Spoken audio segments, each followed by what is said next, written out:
Welcome to Bespoken. I'm Scott Pollack, your host. Today, I'm really excited to welcome Noah Silver, who is the owner and operator of Vertigo Vinyl, which is billed as the world's fastest growing record store. Noah, thank you so much for coming on to the show. Of course. Thank you so much for having me today. Absolutely. So I think it would be great to start the conversation with a little bit of background as to the roots of Vertigo. I know when you were in high school, you were selling candles and other items, clothing, I believe. And I'm just curious as to how you started there and wound up with a physical record shop and now this burgeoning, growing online presence. Yeah, totally. It's definitely an interesting story. I've just been pretty independent since I was younger. Um, I lived alone in my house for a good bit since I was 15, so I always kind of pursued these strange activities like starting businesses when I was so young. I just got a big thrill from it. Both of my parents were English professors at the local college that I'm going to, Mercer University.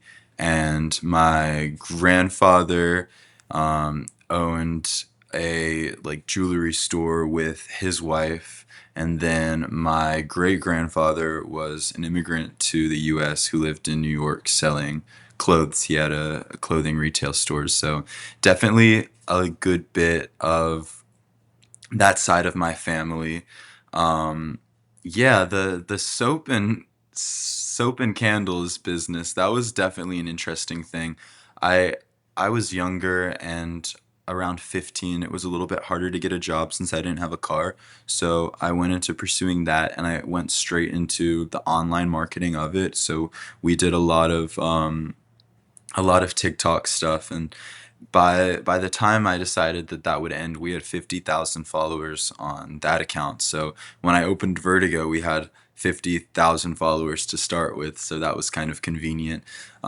Selling records was definitely something I did a little bit later in my life. When I was 17, I didn't my dad didn't want me to get a job when we were dealing with COVID, just because he was really sensitive to that and didn't want me going out too much.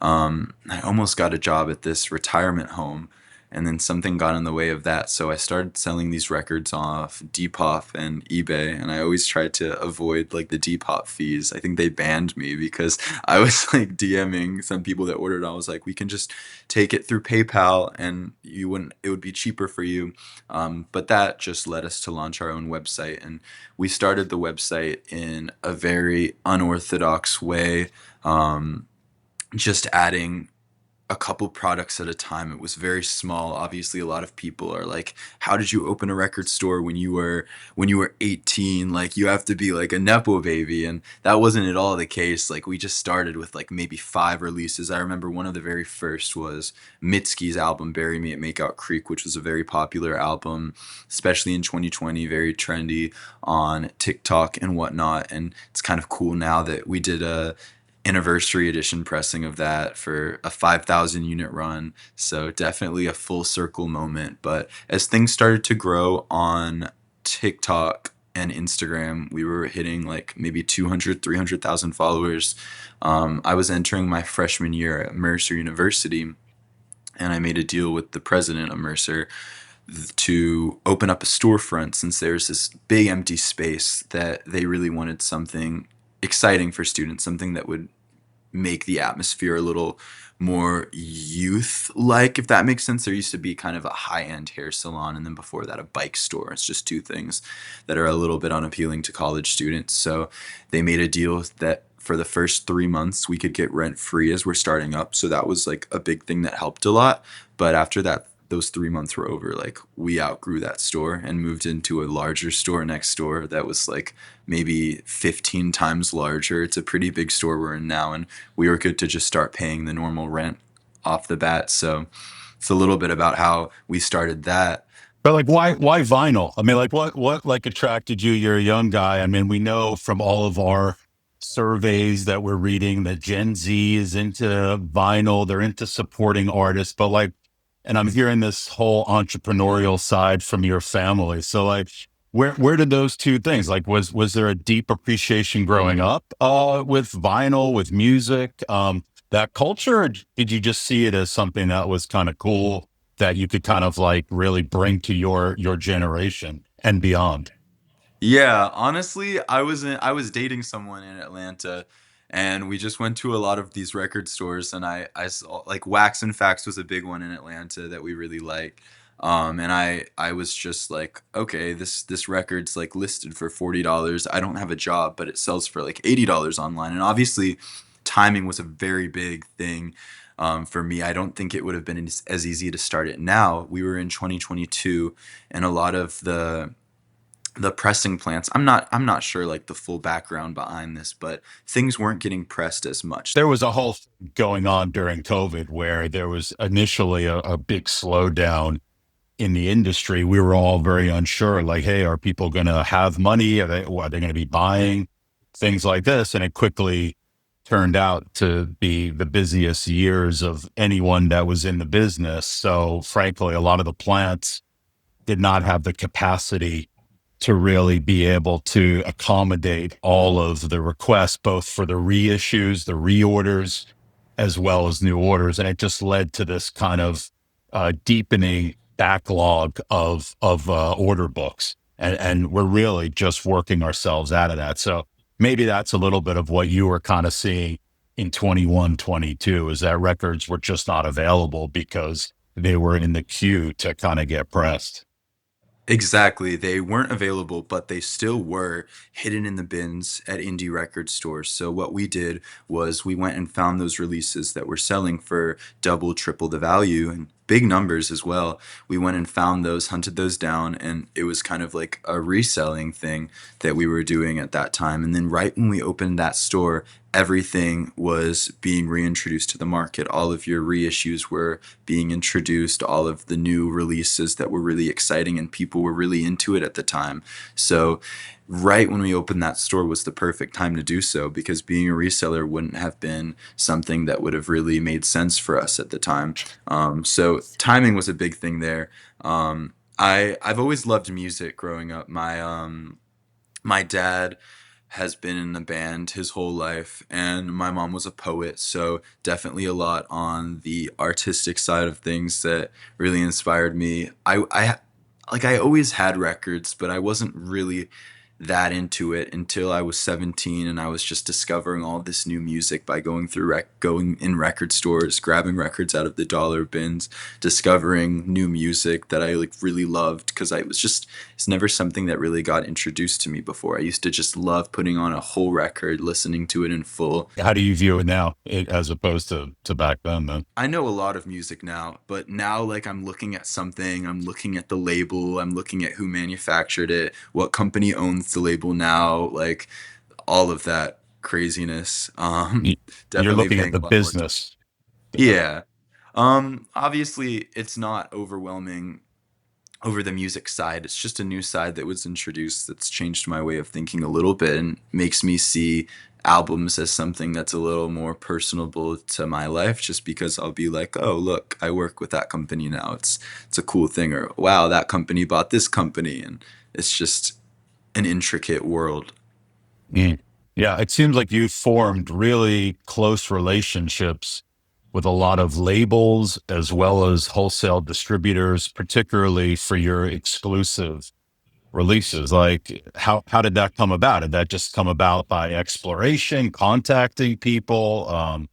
Yeah, we used to contact a lot of people and not get very many responses, which has completely changed. I don't think we've contacted someone in like the last couple of months, just because we have so many people reaching out to us now, which is really nice, because it was kind of a little disheartening reaching out to so many people and not getting responses. But obviously, I didn't really understand the full scope of the industry then. We weren't reporting to Street Pulse. We weren't like a billboard reporter. So that's something that definitely is important, which now we luckily are. We also just, those emails just weren't worded correctly. It was, you have to really look at what these labels want for a certain album campaign and fill in how you can fulfill that by really analyzing their current album campaign or their previous ones. Um, we started off doing a release for Crystal Castles with Last Gang Records, and that was something that, looking back on, was really surprising that we were able to get with no exclusives under our belt at all. Since obviously that's a large artist, a catalog release, and a pressing that's never been put on colored vinyl before. Um, that big of a release definitely launched us into this whole world of craziness. We did some releases with I guess some of our favorite labels to work with are Mom and Pop Network, all of the Secretly labels, Dead Oceans. We've done a lot of stuff with them. That whole company has been really great. And then with that, a lot of independent artists we reached out to, and we kind of tried out 10 to 15 different pressing plants, and we still use three or four, but for the most part, A to Z has been our go-to with that, which has been really nice because it's really amazing to be able to really make a release come to life and not be limited in your options. Um, that's kind of our specialty, making these releases that really make people have to give it a double take. Like, how is that a vinyl record? And that's something that we really enjoy doing. You've done a lot of, I would say, with us, zoetrope records, shaped records, and just a lot of beautiful color combinations and intricate packaging. So, I mean, that's obviously to you very important aspects. And is that something that you believe really distinguishes the Vertigo exclusive records and really makes you appealing to want to partner with a lot of the labels? Yeah, 100%. Our shape discs are probably the most popular. I think every single one that we've done with you guys, besides maybe one, has sold out within hours. And we've done quite a few. We've been the first company to put out like a moon shaped record, which was really exciting. The first one to mass release a cross shaped vinyl. And obviously, we have a whole lot of stuff in the works currently. So that's something that I think people really like, since a lot of people are collecting to collect and not collecting necessarily for the music. I would say it's both, but people really like to have something that can kind of be something that draws the attention of people in a room, something that people are who are not familiar with vinyl are just really impressed by. And I think that's something that we really enjoy doing. Obviously, behind me we have that cross-shaped vinyl that we did with Yeah. you guys. I think everything on the wall besides that one we pressed with you guys. um and obviously yeah, the zoetropes are pretty cool as well, but definitely I think the shape discs are probably the biggest Vertigo associated pressing type. We've done a lot of crazy, both for you and for lots of other labels. So, I mean, I think there's a lot more room and ideas for you to explore with shape vinyl. Like you really can go pretty crazy. I mean, you're limited with some of the running time for the music, but as you say, there's really this whole other side of these releases, and that's people just collecting them for collectability's sake. And I think, with your ideas, there's a lot of potential for you to even explore more of that kind of stuff. Yeah, 100%. And we really do intend to. There are so many ideas that we have that we just need to find the right fit for. For sure. I mean, and then speaking about collecting for collectability's sake, are there other formats? I mean, right now, and correct me if I'm wrong here, I believe you've really done vinyl and maybe posters. But are there other formats? I mean, we ourselves see a huge resurgence in CDs, and I see so many like 90s era stuff on your website that I feel like there's a ripe opportunity there for you. Yeah, obviously we're a smaller team and we're focusing on mostly vinyl, mostly these exclusives. The exclusives are our top sellers by a long shot. So um, maybe if we were like a bigger store in like a city, we'd have so many CD sales. But I think when someone's going to buy a CD, they like to go to their local record store. And obviously people do that here in Macon, but the population's a lot smaller and the population that collects is a lot smaller. But I'm sure I see people comment all the time talking about CDs. We definitely sell a lot of 90s CDs and a lot of new release CDs, but probably more 90s CDs, things like Jeff Buckley, Mazzy Star, Radiohead, Cocteau Twins, those kind of indie. A lot of the Matador artists sell a lot for CDs, so definitely see a pretty big spike with that, but maybe not as much for us just because we kind of specialize more on vinyl, and I think people know that, but it's definitely cool to see all of the formats getting a little rise. You're still thinking as a, and I think this is where you're unique. You're a singular label store owner, but you also have this massive following and sales channel online. So like how do you balance those two? How do you balance catering to that local market of people going to come into the store, maybe fellow students of yours, and then really this massive online, you have 700,000 followers on Instagram. So like how do you cater to those two audiences? Well, we really do focus on the online aspect of it. It's not too hard to keep the in-store shoppable for people. You just keep it stocked up, and that's pretty much it. Create a cool environment, but it's a small store, and not a ton of people come in, so it's kind of a front for the online business. Obviously, rent in Macon is so cheap, so we plan to keep it here, even if I do decide to move elsewhere, just because it's a nice hub.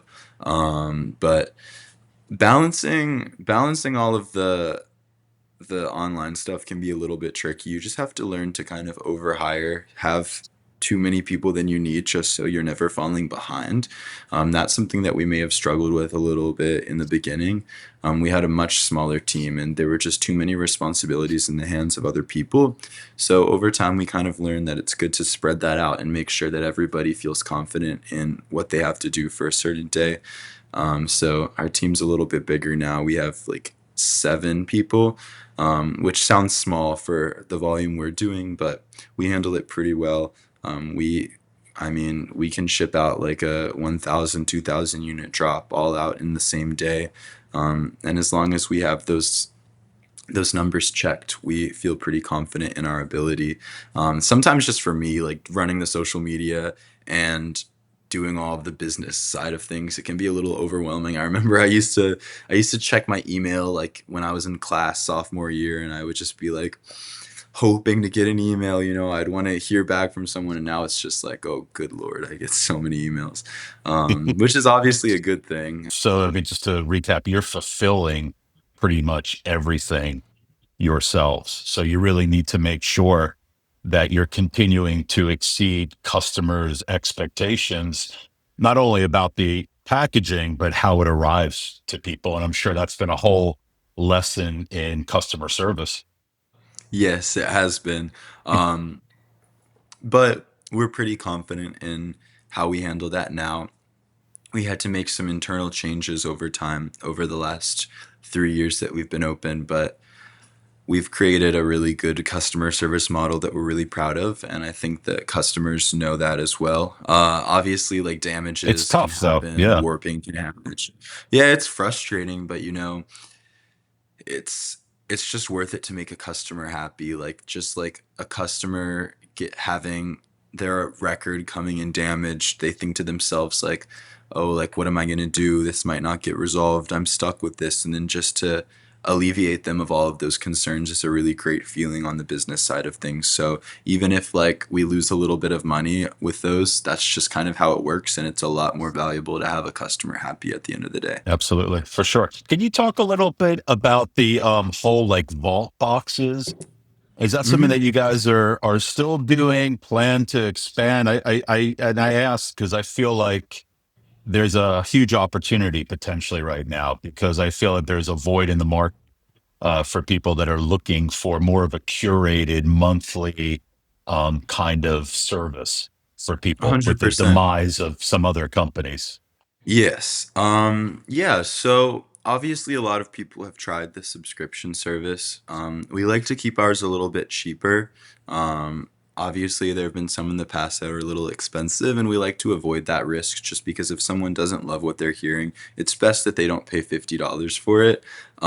We like to keep ours at around it's like I think it's like $28 for one, and then once you do two, it's like 24, and then maybe like 20 for three. But basically, how that's been set up is at the beginning of every month, they're available for 24 hours, which kind of creates some urgency around it. However, starting next month, we're actually changing that to be an actual subscription service that people can subscribe to. It's a little bit cheaper if you choose it as a subscription service, and then it's also just a one-time purchase. That's an option if you want to just try it out. But obviously, we have a lot of smaller artists that we work with that we think are really talented, and it's kind of targeted at more of a Gen Z approach. So we ask for their Spotify or their Apple Music, their Discogs, a list of artists they like, a list of the eras they want, just like a detailed form where they fill out exactly what they want. And we've seen a really great response with it. Obviously, it's hard to appeal. It's hard to appease everyone and make everyone completely happy since being open to music is not the easiest thing. A lot of people just aren't. So we try to just we try to feel out the forms, see if we think this person really wants to discover new music or if they want just something that's kind of regurgitated, which is fine as well. And we just try to introduce some really great stuff to people. You might think like, oh, this store is being run by like a bunch of like 20-year-olds. Like, what do they know about music? We have really diverse taste on the team. We have like a lot of people that are into a lot of different stuff, and we really do put a lot of thought into that. And we also get people really cool stuff that they might not be able to get elsewhere. Like, we always order the maximum amount of test pressings from you guys just so we can throw those into the boxes because test pressings like maybe only 5 or 10 or 20 exist, and that's something that's really personable for the person receiving it, and it gives them a connection with that music that they might not get otherwise because they're owning something that like only the store, the retailer, the artist, maybe some of the artist family own, and that's something that's really special. So we definitely are planning on continuing those vault boxes and expanding our offers. Would those be exclusive pressings, or would they be records that you're ordering from labels, or a combination of both? Like, what could people expect if they're ordering a vault box for the first time? Yeah, so our biggest thing is to not give overstock because that's something that's very well known in subscription services.